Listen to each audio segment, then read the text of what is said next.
Marchons sur les pas des pionnières.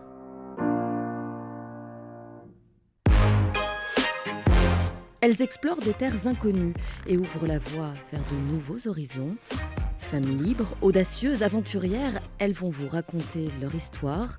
Les pionnières s'affranchissent des interdits, s'immiscent dans des sphères professionnelles jusqu'alors réservées aux hommes.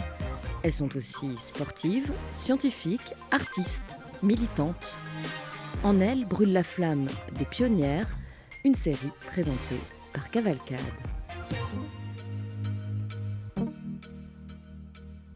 « 17 août 1996. Une spationaute française prend place à bord de la fusée russe Soyouz pour une mission de 16 jours sur la station orbitale Mir. Claudie Aigneret devient ce jour-là la première femme française à voyager dans l'espace. Elle réalise alors un rêve de petite fille, quand un soir d'été 1969, en vacances dans un camping, la jeune Claudie regarde émerveillée sur un écran de télévision le premier pas de l'homme sur la Lune. Voilà le pied d'Armstrong. Apparemment, la surface est d'un grain de sable très fin, dit Armstrong, et je descends de l'échelle maintenant, dit Armstrong.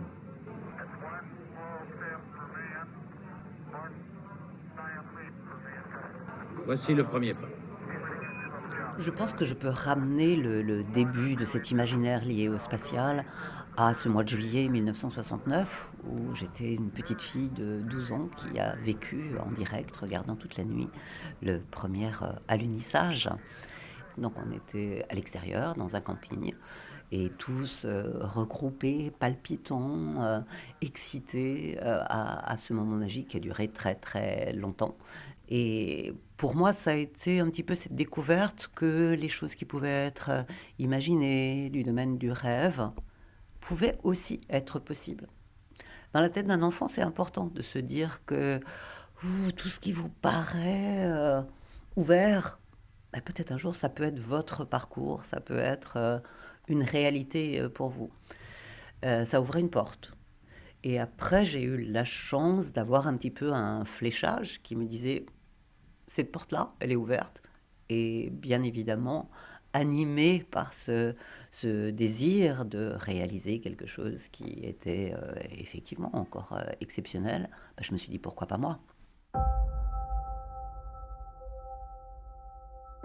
J'étais une petite fille assez curieuse, qui lisait beaucoup, qui était un peu garçon manqué quand même, tentant toujours de découvrir, non pas ce qui n'était pas permis, mais en tout cas ce qui n'était pas immédiatement accessible. Je lisais beaucoup des romans d'aventure, et puis j'avais un père qui nous emmenait très régulièrement regarder les conférences de connaissance du monde, à l'époque, ce qu'on voyait dans les maisons de la culture, avec ces aventuriers, explorateurs, que ce soit Cousteau, Haroun Taziev. Donc ça a nourri mon imaginaire. Alors, le premier pas de l'homme sur la Lune, ça m'a fait, bien évidemment, lire beaucoup de choses concernant l'espace. Et à ce moment-là, j'ai peut-être alimenté encore plus mon imaginaire en plongeant dans la science-fiction, qui permettait d'aller encore plus loin que des aventures passées et de se projeté dans un avenir, et j'étais en train de me construire ce désir de moi-même faire partie de cet avenir-là. Mais ensuite, je crois que j'étais portée quand même par la notion de prendre des risques, avoir du courage, en étant par ailleurs consciente que pour aller là où on veut, il faut travailler beaucoup. Et j'étais une très bonne élève qui, bien évidemment, passait ses week-ends à faire des versions latines ou à réciter la guerre des Gaules ou à lire ses bouquins de mathématiques et de physique parce que c'était pour moi important. C'est un peu le socle. Le terreau, c'était celui de l'aventure. Le déclencheur, l'engrais, je pourrais dire, ça a été ce moment magique de juillet 69. Et puis ensuite, il faut irriguer tout ça pour qu'un jour ça devienne possible. Et ça, c'était le travail quotidien de l'école et du lycée. Je passe mon baccalauréat plutôt en avance, avec 2 ans d'avance, et je commence mes études de médecine. Et c'est après avoir eu ma spécialité de médecine que je tombe sur cet appel à candidature qui, à ce moment-là, réveille ce désir et ce qui était dans ma tête d'enfant. Et je suis sélectionnée comme candidate astronaute. Et à ce moment-là, on rentre dans ce chemin qui est de dire, on est un candidat astronaute, mais quand est-ce qu'on va devenir un astronaute affecté à une mission avec la réalisation de la mission? Et là, peut-être un réflexe plus spécifiquement féminin, je peux l'analyser comme ça. Je me suis dit, il faut vraiment que j'ai tous les atouts en ma possession pour passer du statut de candidat au statut d'astronaute affecté à une mission. Et je me suis dit, je dois accumuler plus d'atouts pour voilà, être incontournable, je dirais, au moment où ça va s'adresser à moi. Et j'ai donc décidé, après ma spécialité de médecine, de devenir chercheur. Donc j'ai fait un DEA et une thèse de sciences dans le domaine des neurosciences. Donc j'ai un double doctorat qui m'était pas obligatoirement nécessaire puisque j'étais déjà sélectionnée. Mais peut-être que je suis moi aussi un peu marquée par des clichés, des stéréotypes qui sont véhiculés largement. Disons que les jeunes filles, adolescentes ou dans leurs orientations, ont parfois un peu un manque de confiance dans les possibles qui s'offrent à elles. Par exemple, des jeunes filles qui ne vont pas aller vers des prépas scientifiques parce qu'elles vont considérer que c'est trop compliqué, lourd, difficile et qu'elles n'ont pas le niveau. Donc ça fait peut-être partie de ces stéréotypes et ces clichés qui sont accrochés à la différenciation entre une psychologie féminine et une psychologie masculine.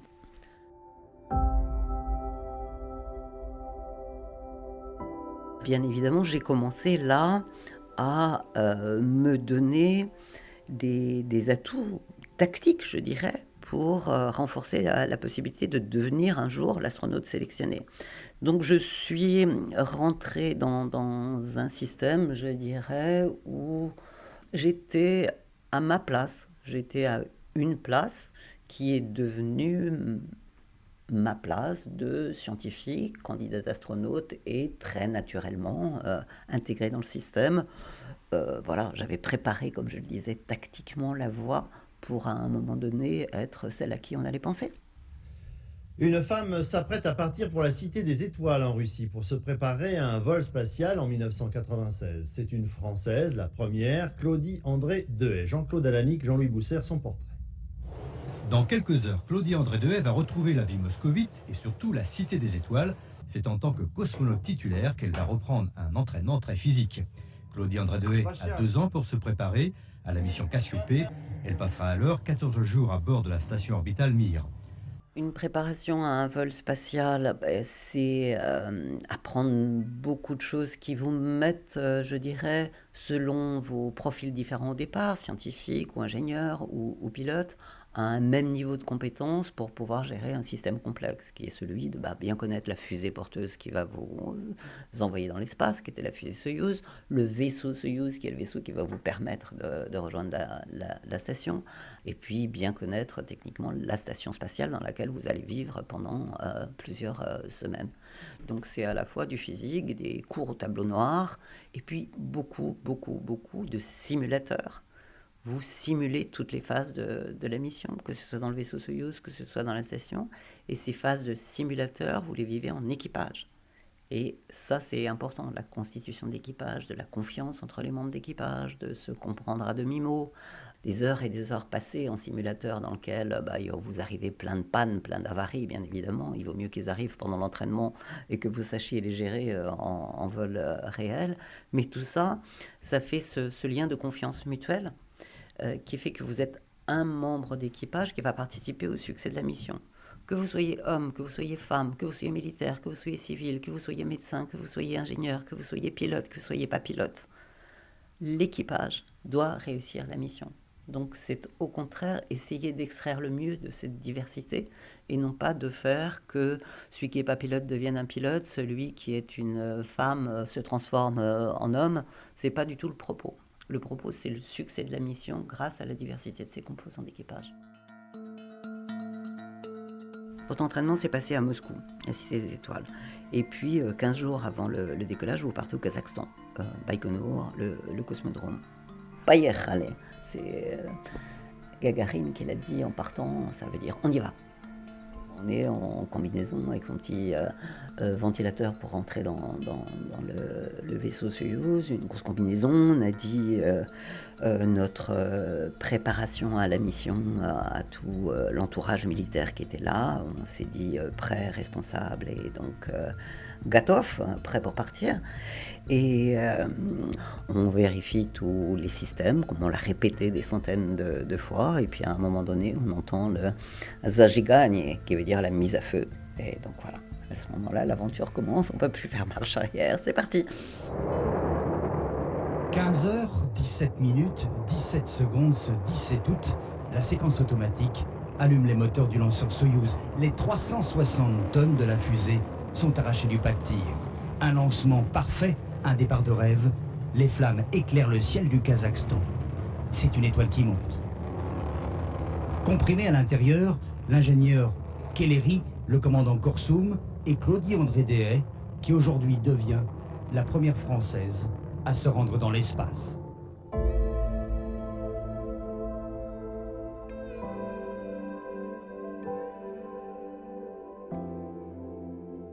Sur notre scaphandre intravéhiculaire, quand on est dans le vaisseau Soyouz, parce qu'il peut y avoir des dépressurisations du fait des pyrotechniques qui séparent les étages, etc. Donc il faut pouvoir éventuellement faire l'étanchéité s'il y a une dépressurisation, quand on a un scaphandre fermé. Et on est harnaché parce qu'il va y avoir des facteurs de charge, bien évidemment, avec la propulsion qui peuvent aller jusqu'à 4G. Donc on est très harnaché, très, très coincé. On démarre le vol avec une coiffe protectrice autour du vaisseau Soyouz. Puis quand on a franchi les premières couches denses de l'atmosphère, au-delà de 70-80 km, la coiffe est écartée et on peut commencer à regarder par le hublot. Mais par le hublot, comme on est très harnaché, c'est compliqué d'aller regarder par le hublot. Alors que c'est un moment où on est en extraction verticale. Jamais on le revivra. Hein. Un avion, ça vole en horizontal. Puis la station spatiale, après, ça sera pareil, ça sera d'horizontal. Là, on est en extraction par rapport à ce moment du décollage. Et bien évidemment, je voulais voir ça. Et sur notre scaphandre, on a un petit miroir qui permet de vérifier que nos clapets de fermeture du home, pour la pressurisation, l'étanchéité, sont bien fermés. Donc moi, j'ai utilisé ce miroir qui était là pour regarder dans le miroir la Terre que j'étais en train de quitter en verticale. Et les quelques remarques que j'ai eues, c'est bien une femme, elle se regarde dans le miroir. Je ne pense pas qu'on aurait fait cette réflexion à un homme. Alors que tous les hommes le font aussi, hein. Ils regardent dans le miroir pour regarder la Terre. C'est fait de la même façon. Mais moi, c'était obligatoirement un regard pour me regarder. En direct de l'espace, nous allons retrouver Claudie André Dehaye, première spationaute française en compagnie de Jean-Claude Alanic. Bonsoir, est-ce que vous m'entendez ?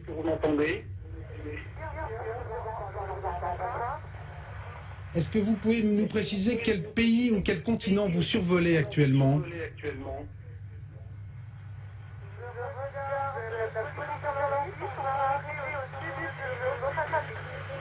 Le sud de l'Australie.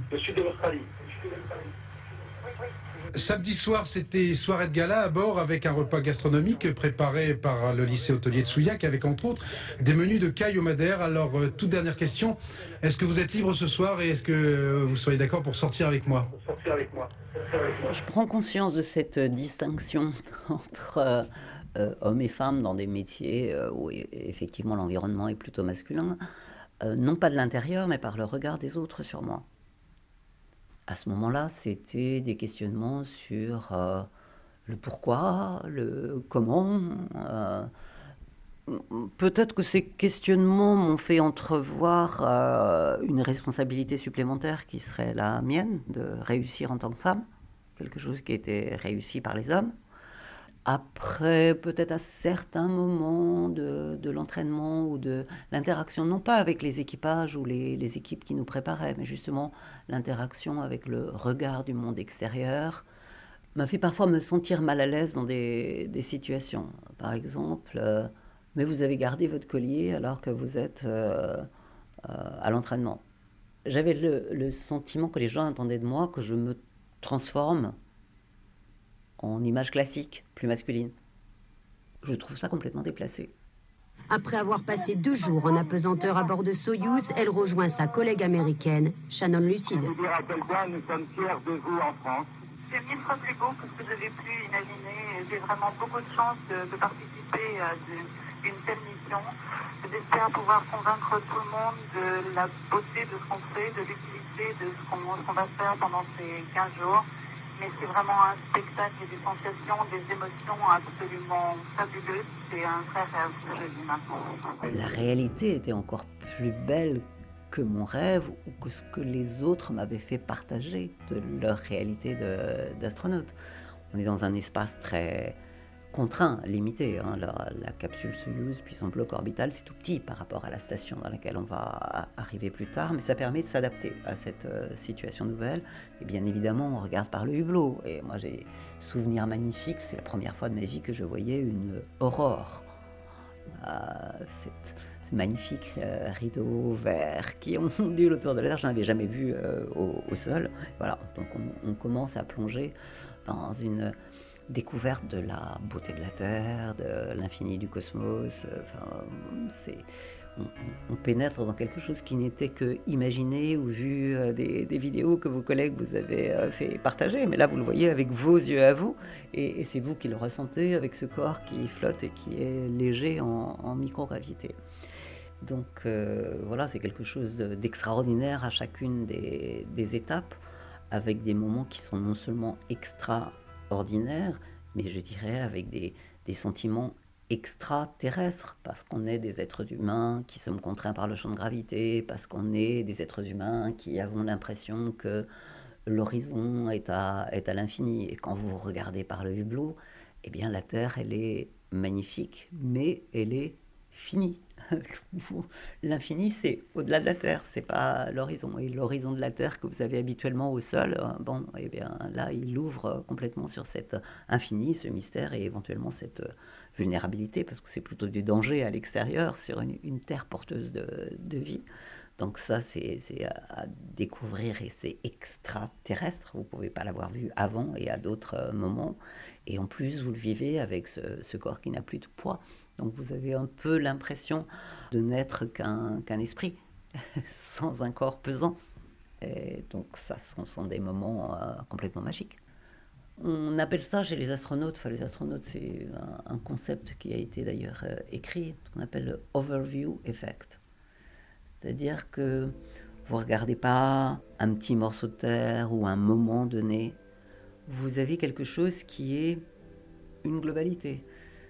Une planète dans un univers, une planète qui porte la vie, ce sentiment d'unicité, c'est quelque chose d'unique.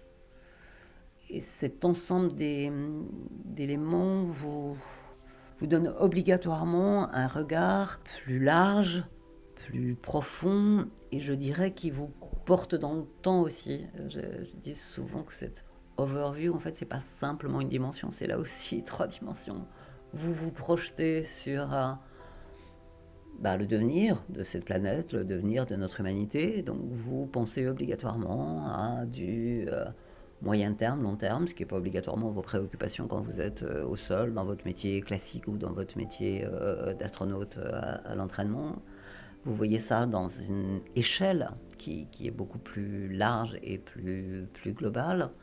Et puis ça vous amène à penser à l'intégration de différents facteurs dans cette complexité qui font que cette planète est porteuse de vie, que on doit en assurer sa responsabilité, qu'on est en train de repousser les frontières du connu et d'aller, là on est en exploration en orbite basse, les stations spatiales, que l'étape d'après ça va être la Lune, puis Mars, donc là c'est aussi la profondeur de l'espace que vous allez explorer. Donc effectivement c'est très privilégié de pouvoir vivre ça et on n'est que 600 dans le monde à l'avoir vécu.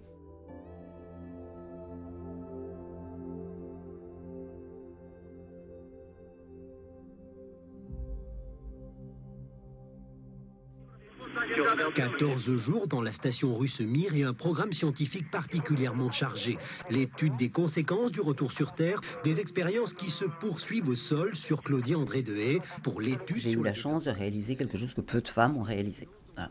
Donc à partir de là, je suis un peu devenue un modèle de quelque chose de particulier.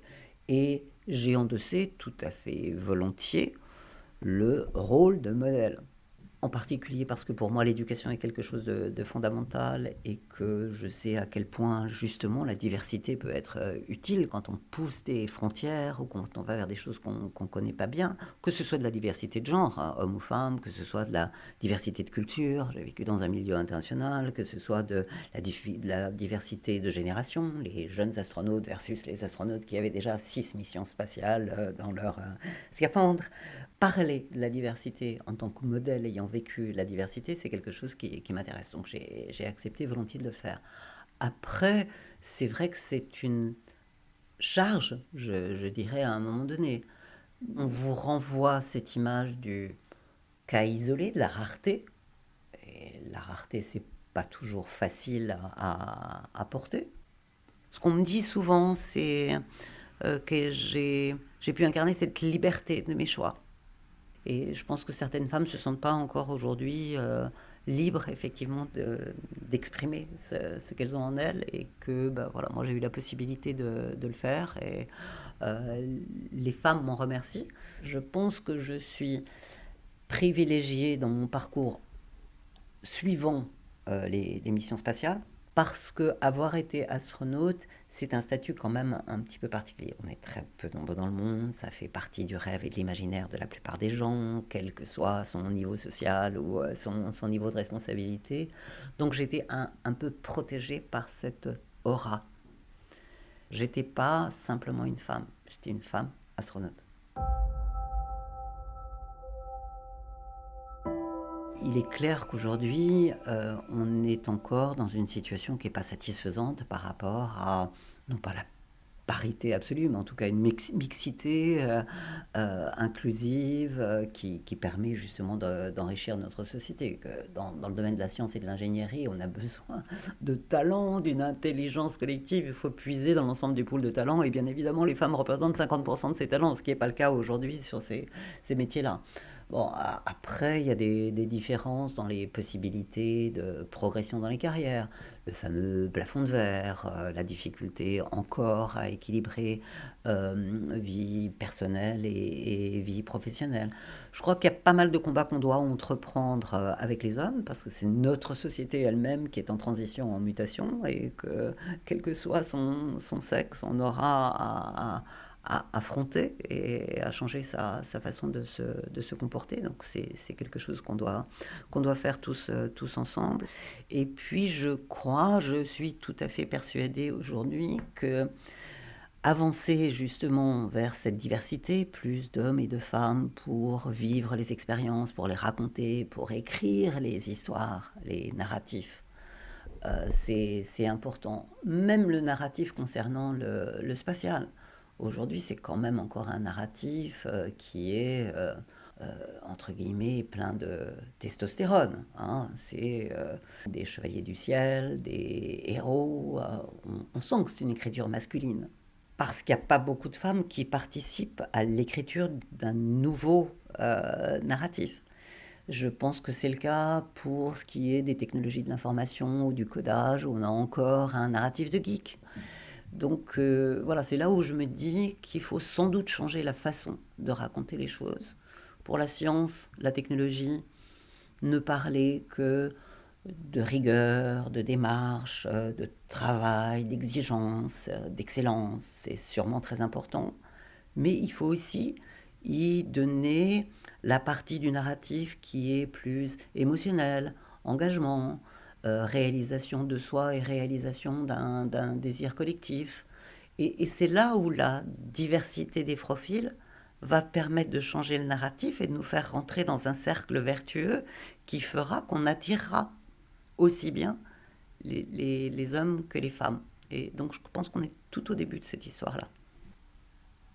J'aimerais que on emploie le mot pionnière en le mettant au féminin, non pas parce qu'une femme aurait fait pour la première fois quelque chose qu'un homme avait fait avant, mais parce qu'une femme aurait fait pour la première fois quelque chose qui n'avait pas été fait avant. parce que pour moi, les hommes et les femmes sont contributeurs dans leur diversité à ce que doit être le monde de demain, que chacun doit y trouver sa place, que chacun doit essayer d'aller de l'avant, et qu'il n'y a pas de raison que les femmes ne soient considérées comme des pionnières que quand un homme aura déjà ouvert la voie. Donc ce que je veux dire par là, c'est que pionnier, pionnière, une femme sera considérée comme pionnière parce qu'elle a fait quelque chose, elle a ouvert un environnement, une porte, une fenêtre qui n'avait pas jusque-là été poussée par qui que ce soit.